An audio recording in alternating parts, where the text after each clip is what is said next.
Outra questão importante é que o profissional ele deve saber e conhecer os valores de referência para se falar que o paciente tem hiperglicemia ou hipoglicemia.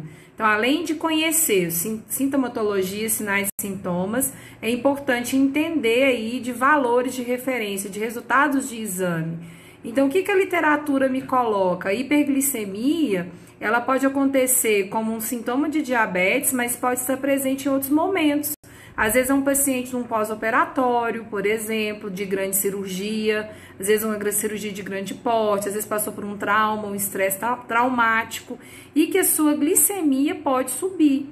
Então, para ser considerado diabetes em jejum, a gente precisa ter um resultado de uma glicemia em jejum, não ao resultado de glicemia digital, porque não é considerado padrão ouro para avaliação de diagnóstico para diabetes, tá? Então, o que eu vou considerar? Glicemia em jejum acima de 126 ou então hemoglobina glicada, que é um outro exame também que pode ser solicitado para saber se esse paciente tem hiperglicemia. Até porque se ele estiver hospitalizado, nós vamos ter que ter controle dessa glicose e com certeza precisamos discutir com a equipe multidisciplinar estratégias para redução e controle dessa glicemia. Se vai haver prescrição de algum medicamento, né, algum fármaco, ou se porventura, qual a frequência de avaliação, por exemplo, dessa glicemia, se vai ser solicitado algum exame de suporte, precisa investigar inclusive também a causa dessa hiperglicemia. O que chamamos de hipoglicemia? Então, mais uma vez, eu preciso de saber não só a sintomatologia, mas os valores de referência. Depende do protocolo, viu, gente, da instituição. Tem literaturas que nos trazem valor de glicemia normal entre 70 a 99, mas já vi literaturas também considerando de 60 a 99.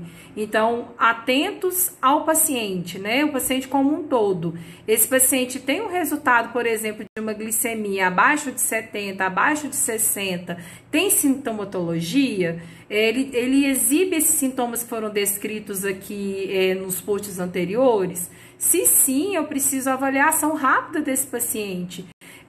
Porque o paciente pode ter prejuízo cerebral com essa queda de glicemia brusca. Então, as células nervosas, elas precisam, não só a nervosa, mas qualquer célula do nosso corpo precisa de oxigênio e precisa muito de glicose. É o nosso combustível. Então, eu preciso pensar em estratégias de reposição, mais uma vez, discutir com a equipe, né, interdisciplinar ou multiprofissional da minha instituição e ver aí qual a estratégia farmacológica utilizada para correção dessa hipoglicemia. Estou falando de pacientes, é claro, hospitalizados, porque a assistência de um paciente, por exemplo, fora do hospital já é diferente. Então, às vezes o paciente passa mal na escola, passa mal na rua, a assistência é claro que ela vai ser diferenciada. Por exemplo, o serviço de urgência chegar, um SAMU, um corpo de bombeiro, o que pode ser feito para esse paciente? Né? Então, é importante que tenha profissionais que conheçam, não faça nada com o paciente se você não sabe, né? Às vezes pode ser um paciente diabético que está entrando num quadro de hipoglicemia, porque está em ajuste, às vezes, das suas medicações de insulina ou de alimentação, né? Da dieta ou atividade física. Então, eu não posso, por exemplo, assistir um paciente na rua, né? Quando eu falo assistir, prestar um cuidado se eu não tiver conhecimento. Tá? Então, tem isso também. Eu tenho que saber o que está acontecendo com esse paciente para eu poder tomar as devidas providências. Se eu não tenho conhecimento, eu chamo quem tem, né, profissionais capacitados para que realmente dê esse suporte adequado. E quanto mais cedo o paciente chegar no hospital, melhor será.